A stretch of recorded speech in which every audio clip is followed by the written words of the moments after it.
Amber Joy is an ideal student and just an all-around great individual. She is thoughtful when it comes to her interactions with peers and fastidious when it comes to her schoolwork. She consistently comes to class, even when she's traveling, and adds a lot of value to our class discussions.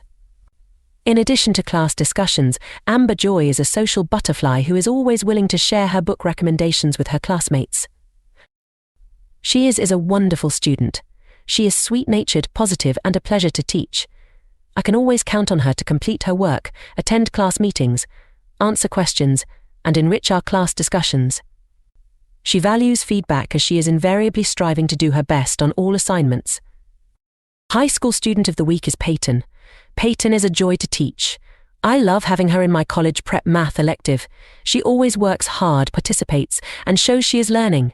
She's always consistent about interacting with me, and you students know how I love those reactions. Keep up the great work, Peyton. You're a fantastic VLC student. Hey guys, I'm Mila, 6th grade student ambassador, and for our riddle we have a barrel of water weighs 60 pounds. Someone put something in it and now it weighs 40 pounds. What did the person add? You can pause the video and answer in the chat. The answer is a hole. Bye! Hello everyone. I'm Amber Joy Milligan, 8th grade student ambassador. Next week is finally spring break along with April Fool's Day. Did you notice anything different? Yeah, I kind of cut my hair. For the birthdays this week, we have Seth Fry in 9th grade who had his birthday on March 27th. Camila Ortiz Castro in 8th grade who had her birthday today, March 29th. So, happy birthday! And for celebrities' birthdays, we have Christopher Brinley on March 24th, Elton John on March 25th, Diana Ross on March 26th, Jonathan Groff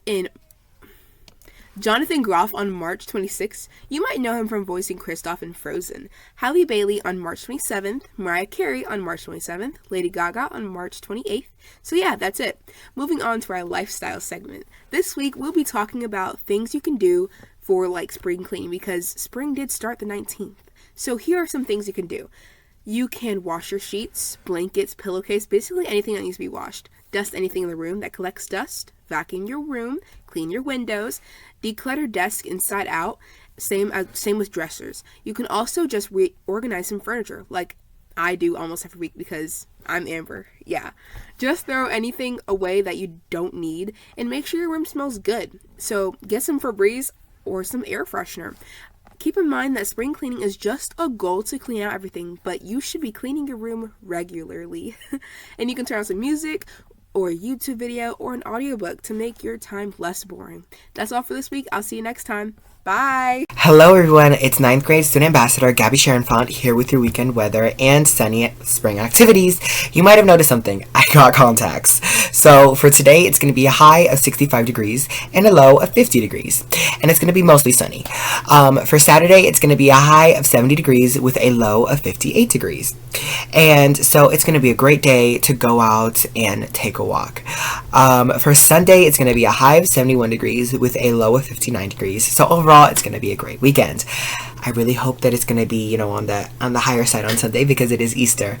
So now it's time for sunny spring activities. So the first thing you can do is go outside because, like I said, it's going to be really nice out, and you can take a walk or you can go to the park. The next thing you can do is make popsicles. I do this all the time. You just put some juice in a cup and you freeze it overnight, and while you're outside, you can just cool off for that. Back to my show because it's my show. I'm freshman student ambassador Chavis Caravallo, and we're gonna ignore how I'm coming to you at 8:44. So I'm here to announce the school announcements, and so y'all, the countdown is literally on. Let's count together. So today is Friday the 29th, and spring break is the next Friday, which is April 5th, and it doesn't count because it's a free Friday. And then we have the 12th, 19th, 26th, and then May 3rd. Just a reminder to start getting your derby hats ready, ladies, because May 3rd is the running of the Oaks, and the Kentucky Derby is on Saturday, May 4th. All the celebs will be in town, and then we have May 10th, 17th, and 24th. Okay, so if you were keeping count, that was 8 Fridays. Yep, you have 8 Fridays of the school year left. It's me to this big next in-person event. On Thursday, April 25th, all VLC students and their families are invited to the second annual Success Academy Career Fair.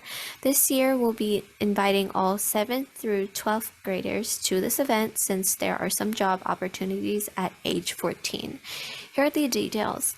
Everyone is going to go to first hour, second hour, eat lunch, and then come to school. Our career fair tour is for all VLC students, and it'll be from 12 to 2 p.m., of course. We're not going to keep you at school in the morning. This event will take about 30 minutes. Be prepared to go home with a lot of applications, bags, water bottles, pencils, pens, and last year some vendors even gave out cell phone chargers. So, all of you, please come to our April in-person event. Email Mr. Sims or Miss Stevens if you have any questions. And here are some important dates. Next week is finally spring break. We don't have school. Make plans to sleep just the whole week. That might be what I'm doing. And then on Monday, April 8th, we have no school because there's a solar eclipse. And if you've seen the project line, of those who will see the eclipse, Kentucky is right in there. But please don't look at the sun. Make sure you have special glasses if you do. We can't afford to have any of our virtual students go blind, because I don't think you can do virtual anymore. And then on Tuesday, May 21st, we have no school because it's going to be election day. And then on Monday, May 27th, we have Memorial Day. And then Wednesday, May 29th is your last day of school. Now, we gotta talk about some testing because the end of the year is coming up, so you'll need to know about that. In April of 2024, we will have MAP testing for 6th through 9th graders. And then in May of 2024, we're gonna have KSA for 6th through 11th graders. Make sure to not go out of town or have plans on cut 3, 2, 1. Make sure not to have out-of-town plans from May 6th through 17th. There's more information to come. And reminder to email Mr. Shepard or communicate to your school admin if you have any medical issues before KSA starts. Now, just some friendly reminders for our students. Remember to check your IC daily. Check your Canvas calendar to turn in work on time and see all the due dates. Check your EOS points. Miss Moon is giving another prize away soon. Not sure.